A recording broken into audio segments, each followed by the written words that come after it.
Hello and welcome in to a very special edition of the E-Show. Once again, my name is Neil Ravin and I serve as the Director of Communications for the Eastern Hockey League.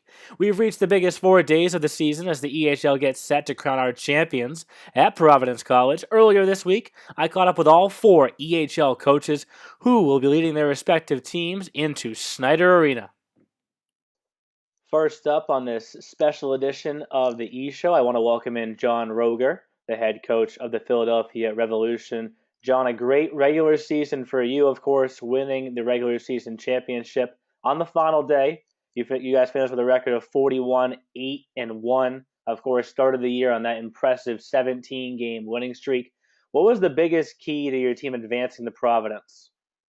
You know what? I think the biggest thing was having the bye week. Definitely helped and gave our team to get time to rest and get healthy. We had a few guys with minor injuries that were able to come back in time for game one.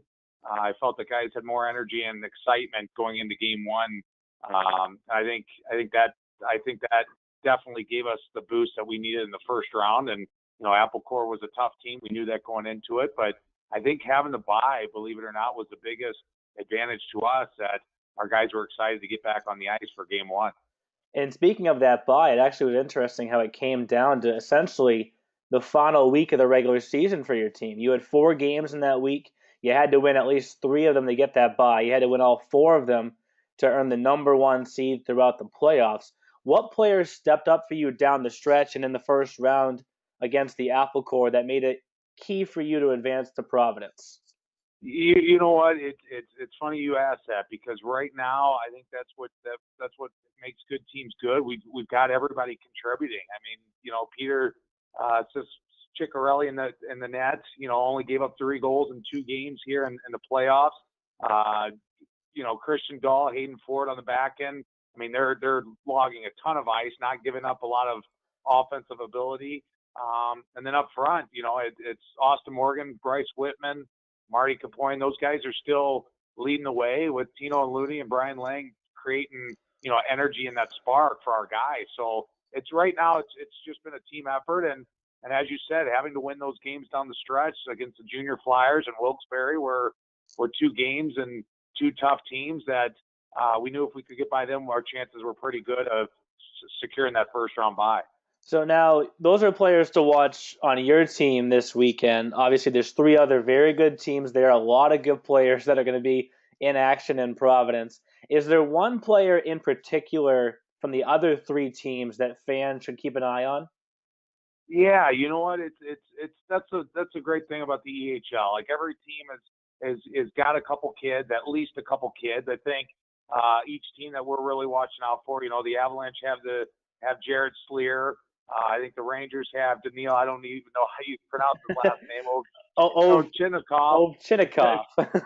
Okay, I did all right. Yeah. And Nolan Egbert in net, and then obviously the little Flyers have Joey Savo and Alex Otterback. So each team have their weapons, and that we're going to be looking out for. And I think the fans will see a lot of offense this weekend. I think good goaltending, but overall, each team's got their weapons, and that's why I think these teams are where they're at going into Providence.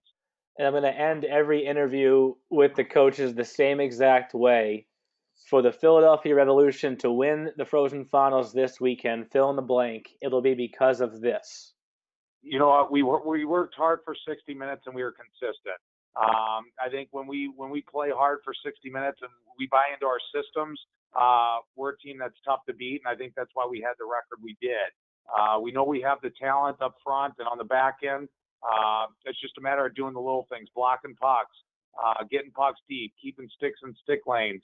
But overall, I think the bottom line is if we play 60 minutes and play consistent, that's the keys to winning the championship. And they're starting the very first game of the Frozen Finals against the Avalanche on Thursday at 4 p.m. Thank you for taking the time, John, and we'll see you in Providence. Thanks for having me, Neil. Looking forward to it. Next up on this special edition of the E-Show, let's welcome in George Lewis, the head coach and general manager of the Philadelphia Little Flyers. Of course, George, another successful regular season where you guys finished with a record of 39-9-2. And then it's been a great postseason so far. You guys have been scoring at will, if you will, with 28 games through your first 4 games. What has been the biggest key for your team in advancing to Providence? Well, first off, thanks for having me on, Neil. But I think you just hit it. The fact that we're averaging 7 goals a game right now, and it's coming from everywhere. Obviously, Sorella had a big performance last weekend, but on Saturday, our defensemen had 5 goals. Lewandowski, Morelos, Kaufman, Diaz, first line scoring, second line scoring, third line scoring, fourth line scoring. That's the biggest thing for us right now. You kind of just took the next question out of my mouth right there. I was going to ask you what players have really stepped up for you lately. You touched on Savell, but are there any names that we just haven't seen as much but have been really key to your success? I'd say yes. There's like I said, we're happy with how everyone's playing right now. But if you want to go on stats, Boat has 4 goals. A little bit of a quiet regular season for him, but he's really found it in the playoffs. Lewandowski's been good. He's got 5 or 6 points. Ochterbach's always good. We're kind of waiting for him to explode this weekend. And there's a whole bunch of guys who have been able to do it. Avery Smith's been able to help out. Higgins and Rinky. There's a lot of guys on our team that have been good. So you mentioned a number of players to keep an eye on your team this weekend. Obviously, there's 3 other very good teams there. The 2 teams from the north, you saw twice each. Obviously, you saw the Revolution a ton of times, 6 total matchups in the regular season. Looking at those 3 teams in particular, is there a player or 2 that fans should really be excited about watching this weekend? I think there's a whole bunch, but I guess there's obviously some guys on those north teams like Scala and McPherson, but for me, seeing the Revs 6 times this year, I got to say Austin Morgan. Skates well. He can make plays. He's huge kid on the ice. He's a big force for that team. In the last question that I've asked all the coaches, it's a fill-in-the-blank question for the Philadelphia Little Flyers to win the Frozen Finals. It will be because we're focused on our own game. We're going to take things one game at a time, and we're just going to make sure that we can be the best team we could possibly be showing up on Thursday. And you kick things off on Thursday night, the nightcap on the first day of the Frozen Finals against the Boston Junior Rangers. Good luck this weekend. We'll see you in Providence.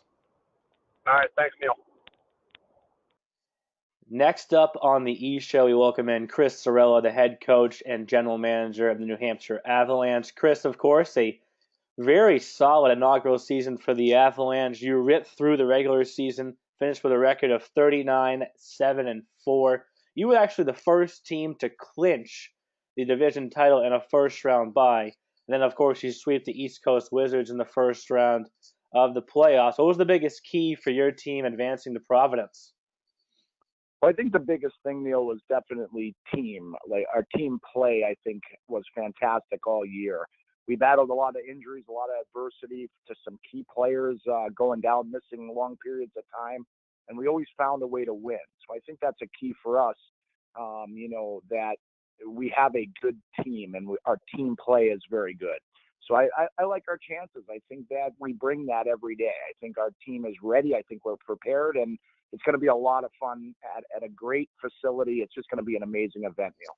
And one of my favorite sayings when it comes to hockey is that big players score big goals at big times. So for you guys, you've only played 2 playoff games because of your first round bye, but you swept the Wizards. What players have stepped up for you lately that helped you get to this point in the season? Well, I think that obviously Nick Sorgio in goal has been great. I think we do have a dynamic duo there with Mike Pagluca and Nick Sorgio, but Nick really has shined lately. He's beat some very good teams in the second half, and he's done well. He held the Wizards with a high-power offense to just 4 goals and in 2 games, and so I think Nick has done a great job. On defense, I love Nick Scrawless. I think he's really come into his own. I honestly think he's a Division I prospective player. He's done a really good job on the blue line and in our zone. And up front, obviously, getting John Scala back, it was like making a big trade at the trade deadline.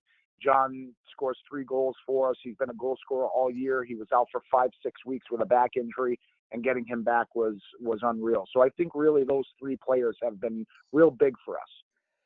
So those are players to watch on the Avalanche team. Now looking at the other 3 teams that are in the field, obviously a lot of good players, good teams. Is there one player in particular that you think fans should be excited about, not on the Avalanche this season?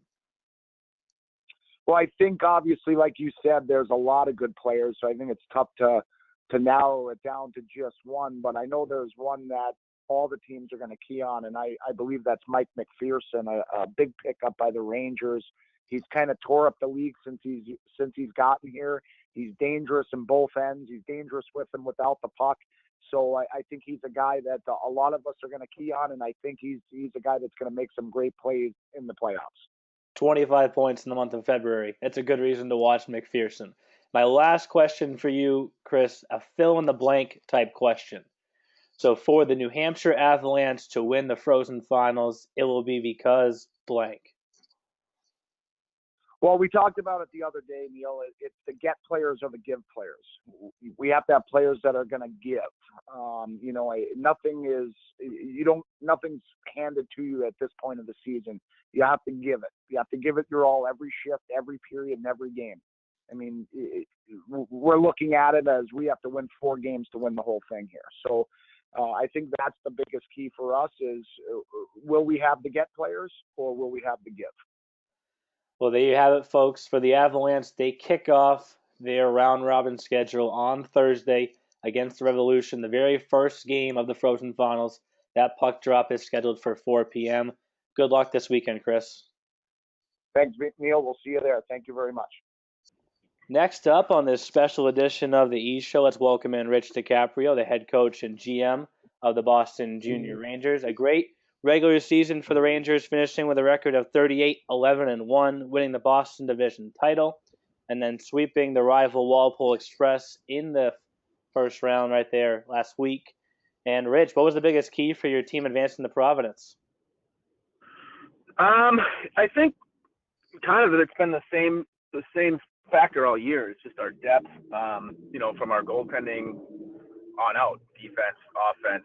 I think we just we've got a great group of guys that work hard and compete. And when you can roll 4 lines and 6D and have 2 very good goalies, but obviously have an Aggie as goalie of the year, playing the majority of the games, I think that really kind of helped us get to where we're at right now.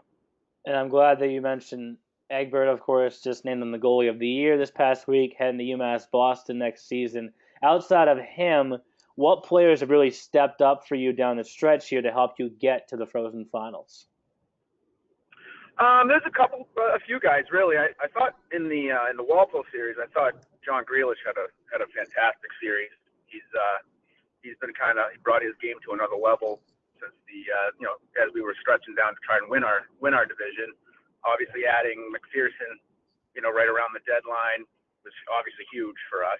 And I think Old Shinnikov has been playing on another level as well since we added Mikey. And it allowed us to move Norby, who's our leading goal scorer, down to really he's on our 4th line, but it really isn't a 4th line. I think Norby's been, he took that role very well as a great teammate, and he's been playing well down the stretch too. And obviously Aggie and our defensive core. I mean, it's like I said, we're deep, but those guys that I just mentioned, I think, have kind of stood out a little bit more. And your depth has really been very apparent here down the stretch. And really all the teams seem to be pretty deep. Looking at the other 3 teams in particular, all very good teams. But is there one player or 2 players that you think fans should really be excited about watching from those 3 teams this weekend? Yeah, I mean, I think obviously we played the Little Flyers on Thursday. Those 2 guys, Savell and Ochterbeck, are obviously they're big guns and they're fun to watch. And I got to be on the bench with them when we scrimmaged UMass Boston. And you definitely have to watch out for those guys. With the Rev, I like the Morgan kid. I think he's a good player. Obviously they got some other weapons besides him, with Whitman and a few other guys. But and then with the Avalanche, I think they're similar to us with offensively. I think they've got some good forwards. I think the Zanka kid's pretty good on D. But with the Avs, they're kind of, you have to be ready to go all four lines. You got to be ready to play against them. So they don't have one guy in particular that stands out. I just think they're very deep. And we'll wrap it up the same way I'm going to wrap it up with all the coaches on this podcast. It's a fill-in-the-blank question for the Boston Junior Rangers to win the Frozen Finals. It will be because... depth. That's it. Depth. Goaltending on out. I mean, obviously goaltending is huge, and I think Egbert's going to have to be Egbert for us to pull it off. But again, I think it's the deepest team, the team that plays with the most substance, is gonna win. I mean, it's gonna be tough. All four teams are great, and that's why we're all here. So I'm excited. I know the boys are excited, so we're ready to go. We'll be ready on Thursday night. So there you have it, Thursday night, first game of the Frozen Finals for the Rangers, taking on the Philadelphia Little Flyers at 7 p.m. Good luck this weekend, Rich. We'll see you in Providence. All right, thanks, Neil. See you down there. So there you have it, folks. All four teams with a lot of respect for each other.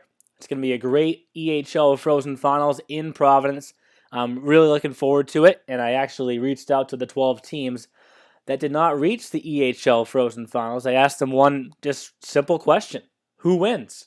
The results were dead even, a four-way tie, 3 points apiece. It shows you how equal and level this playing field is. All four teams have a chance. All four teams feel confident in themselves. So don't miss the action this weekend at Schneider Arena. All 4 days are free. The first three, of course, the round robin. The fourth day, Championship Sunday, the EHLP Championship game at 10 a.m., followed by the EHL Championship game at 1 p.m. All the info you need online at easternhockeyleague.org.